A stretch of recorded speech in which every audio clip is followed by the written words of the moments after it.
সেনাবাহিনীর যে civil issue সামলাতে নামানো যায় না, এই কমন সেন্স বিএনপির নেতাদের ছিল না, একজনেরও ছিল না।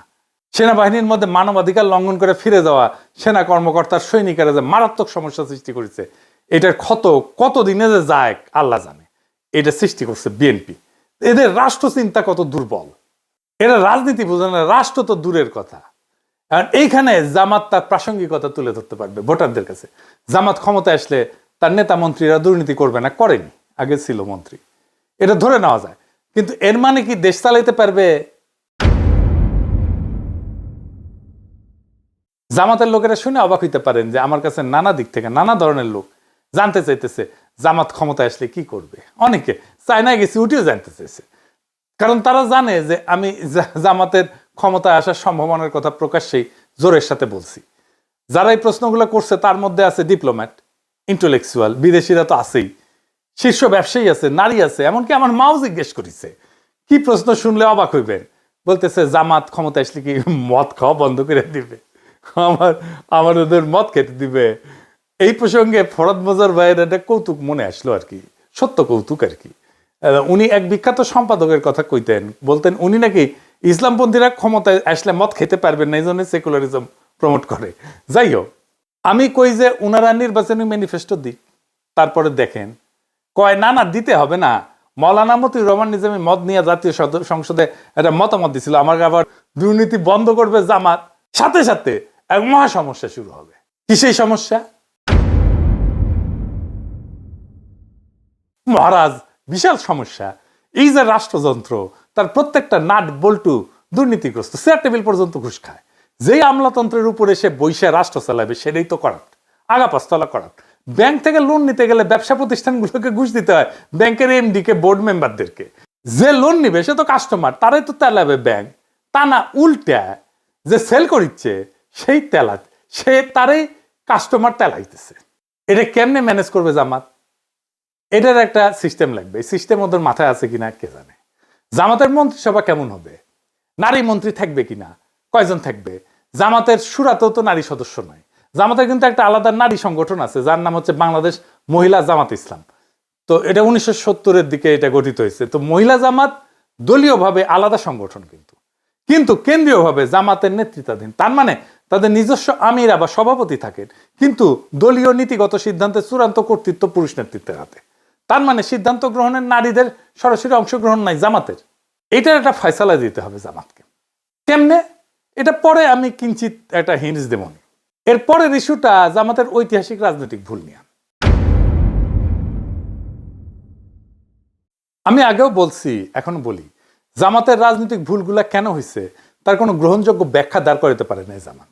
সেই পাকিস্তান সৃষ্টির আন্দোলনে জিন্নার বিরোধিতা, জমিদারি উচ্ছেদের বিরোধিতা করা, 1971-এ স্বাধীন বাংলাদেশের অভ্যুদয়ের বিরোধিতা করা, এটা কোনো গ্রহণযোগ্য ব্যাখ্যা দাঁড় করাতে পারে নাই জামাত। হাসিনার মতো বললে হবে না যে অতীতের ভুল ত্রুটি ক্ষমা সুন্দর দৃষ্টিতে দেখিয়া আওয়ামী লীগকে একবার দেশ সেবার সুযোগ দিন, এটা কইলে হবে না। ফিলোসফিক্যালি আর একটা সমস্যা আছে জামাতে, সেটা কি? ফিলোসফিক্যালি জামাতের রাজনৈতিক দর্শন দাঁড়ায় আছে মাওলানা মওদুদির উপরে। মাওলানা মওদুদি একজন দুর্দান্ত মেধাবী পলিটিক্যাল থিঙ্কার এবং ফিলোসফার, কিন্তু উনি তো সমাজতন্ত্রের পতন দেখে যাননি, উনি তো ওয়ার অন টেরর দেখেন নাই, উনি তো সারা দুনিয়া জুড়ে ইসলাম বিদ্বেষ দেখেন নাই, উনি তো ইসলাম কোপানো দেখেন নাই, উনি ডেমোক্রেসির সংকট দেখেন নাই, সোশ্যাল মিডিয়ার পাওয়ার দেখেন নাই, আর্টিফিশিয়াল ইন্টেলিজেন্স দেখেন নাই। তাই ওনার চিন্তার একটা রিভিউ দরকার আছে, নতুন দিনের মতো করে সাজানোর দরকার আছে। সেটা কি করছে জামাত? করে নাই। আমরা কেউ কেউ বলছেন জামাতের মন্ত্রিসভা কেমন হবে, কারা জামাতের ফেস হইয়া সাধারণ মানুষের দুনিয়ার সাথে ডিল করবে। ডাক্তার শফিক সাহেব কি ডিল করবে? মানে হাসিনা নেতা হইতে পারবে কিন্তু ডাক্তার শফিক হইতে পারবে না, যেহেতু ওনার মুখে দাঁড়িয়ে আছে আর মাথার টুপি আছে। পাবলিকে ভোট দিলেও পারবে না, ডেমোক্রেটিক্যালি একটা ইলেকশনে জিতে আসলেও পারবে না। মজা আর কি। আর একটা ইস্যু হইতেছে যে কেউ কেউ মনে করতেছে জামাত আসলে একটা অ্যান্টি হিন্দু রাজনীতি করবে। এই ইস্যুটারে জামাত বুদ্ধিমত্তার সাথে মোকাবেলা করতে পারে না, এখনো পারতেছে না। সে হিন্দু সম্প্রদায়ের সাথে এনগেজ কিভাবে হইতে হবে সেটা ধরতে পারে না। একবার জামাতের হিন্দু শাখা করে এইভাবে, আর একবার গোবিন্দ প্রামাণিকের হাত ধরে। আপনারা এখানে এসেছেন জামাতে ইসলামের ডাকে।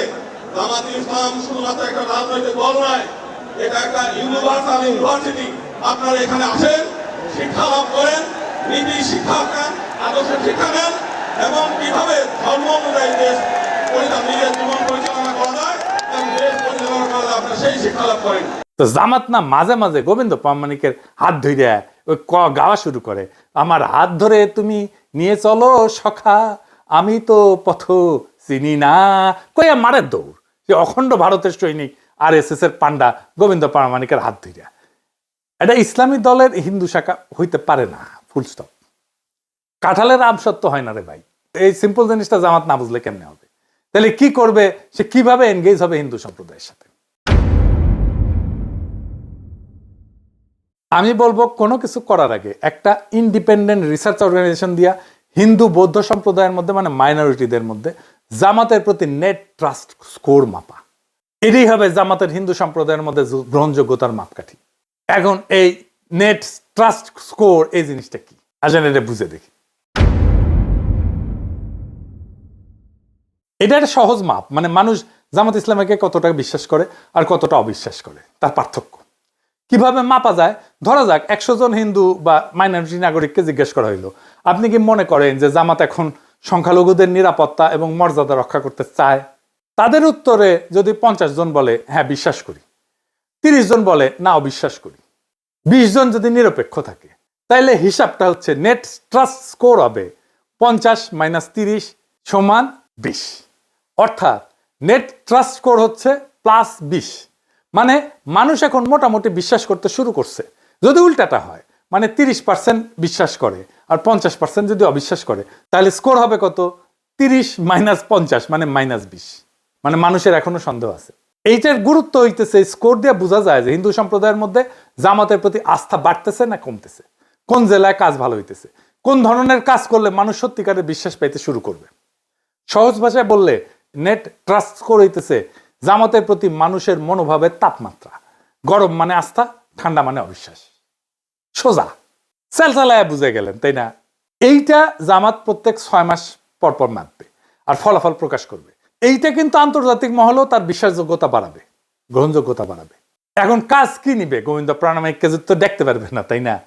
কি কি সলিড কাজ নিবে, আসেন সেটা একটু বুঝে দেখি।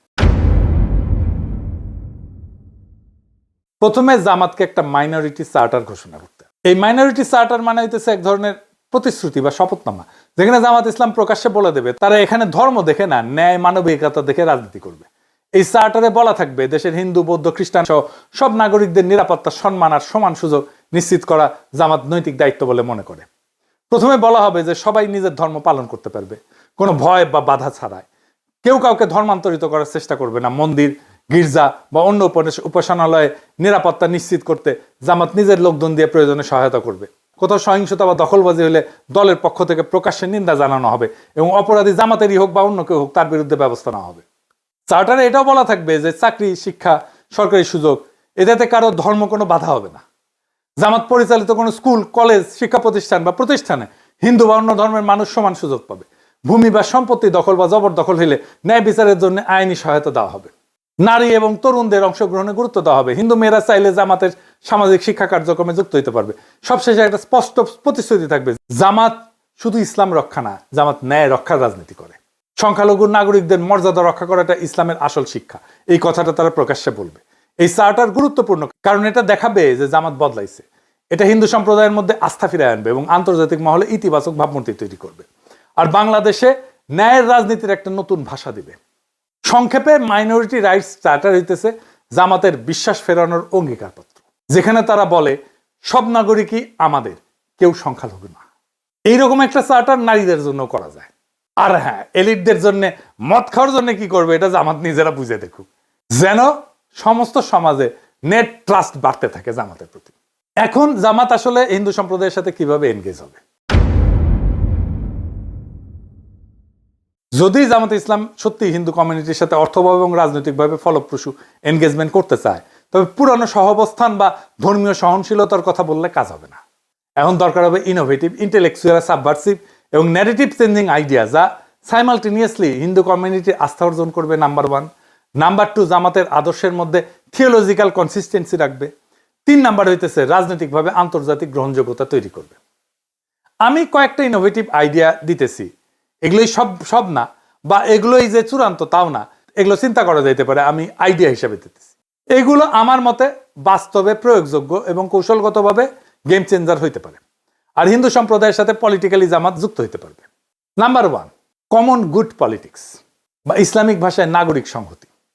জামাত একটা শরিকুল খায়র বা শেয়ার্ড গুডনেস অ্যালায়েন্স করতে পারে, এই নামে নতুন একটা ফোরাম তৈরি করতে পারে, যেখানে হিন্দু সম্প্রদায়ের লোকজন, শিক্ষক, চ্যারিটির লোকজন, দাতব্য সম্প্রদায়ের লোকজন, মাদ্রাসা শিক্ষক, স্থানীয় মুসলিম নেতারা যৌথভাবে কাজ করবে। কিসের জন্য কাজ করবে? সামাজিক ইস্যুতে কাজ করবে।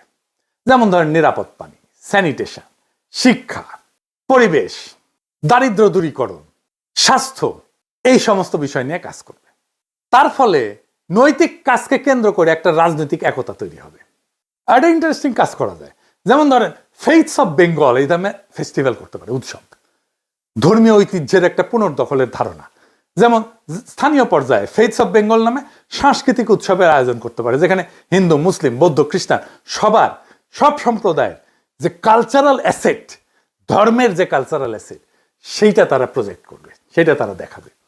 হিন্দু সম্প্রদায় কীর্তন করতে পারে, মুসলমান সম্প্রদায় মিলাদ করতে পারে, কাওয়ালি করতে পারে, খাবার থাকবে এখানে হিন্দু উৎসবের খাবার, মুসলিম উৎসবের খাবার, হিন্দুদের পোশাক, মুসলিমদের পোশাক, এগুলো প্রদর্শিত হবে।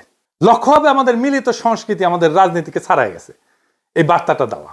এইটা ইসলামের সামাজিক ন্যায়ের ধারণাকে সাংস্কৃতিক ভাষায় উপস্থাপন করবে। জামাতকে সংস্কৃতি বিরোধী দল বলে না, এখান থেকে বের করে আনা যাবে এইটা করে। একাডেমিক স্তরে আর একটা কাজ করা যায়, যেমন ইন্টারফেথ থিঙ্ক সার্কেল। এইটা একাডেমিক স্তরে ন্যারেটিভ শিফটের কাজ করবে। কিন্তু যেমন জামাত একটা নীতিগত থিঙ্ক ট্যাঙ্ক তৈরি করতে পারে, বাংলাদেশ ইন্টারফেথ এথিক্স ফোরাম, যেখানে মুসলিম, ইসলামবিদ, হিন্দু পণ্ডিত এবং সমাজবিজ্ঞানীরা, তরুণ সমাজবিজ্ঞানীরা একসাথে কাজ করবে। যেখানে বিষয় কি হবে, যেমন নাগরিক ন্যায়, সামাজিক ন্যায়ের ধারণা, ইনসাফের ধারণা, বহুত্ববাদ, নৈতিক রাজনীতি, এই বিষয়গুলো নিয়ে তারা কাজ করবে, গবেষণা করবে। এইটা জামাতের একটা ইন্টেলেকচুয়াল ডিপ্লোমেসি হিসেবে কাজ করবে। বিশ্ববিদ্যালয়, মাদ্রাসা এবং আশ্রমের মধ্যে আলোচনা চালাবে। এর ফলে জামাতের বিরুদ্ধে থাকা ধর্মান্ধতা, অসহিষ্ণুতার এই যে বুদ্ধিবৃত্তিক চিত্র, এটা একেবারে ভেঙে যাবে। আরেকটা অ্যাডিশনাল কৌশল করতে পারে, যেমন ধরেন ডিজিটাল ব্রিজ ফর মাইনরিটিস। যেমন জামাত একটা নিজস্ব ডিজিটাল প্ল্যাটফর্ম তৈরি করতে পারে, যেখানে সংখ্যালঘু নাগরিকরা তার অভিযোগ, ভয়, প্রস্তাব, শঙ্কা এগুলো জমা দিতে পারবে গোপনীয়ভাবে। প্রত্যেক 6 মাসে জামাতের নেতৃত্ব এটা প্রকাশ করবে মাইনরিটি রাইটস প্রোগ্রেস রিপোর্ট, এখান থেকে তথ্য নিয়ে।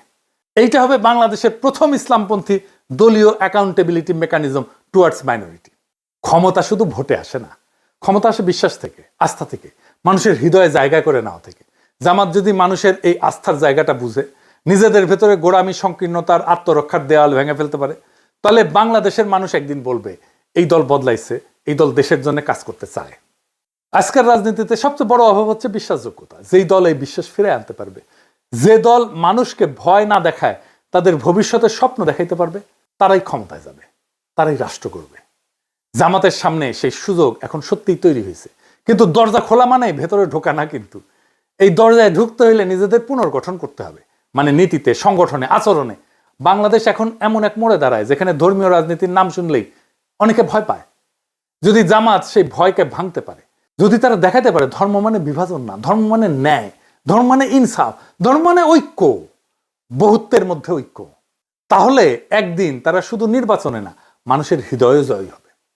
এখন সময় জামাতের জন্য ইতিহাসের সামনে দাঁড়ানোর, অন্যদের বদনাম দিয়ে না, নিজেদের পরিবর্তনের শক্তি দিয়ে প্রমাণ করার। বাংলাদেশে এখন ন্যায়ের রাজনীতি এখনো সম্ভব, ইনসাফের রাজনীতি এখনো সম্ভব। আর সেই রাজনীতি ইসলামের আলো থেকেই জন্ম নিতে পারে। ইনকিলাব জিন্দাবাদ।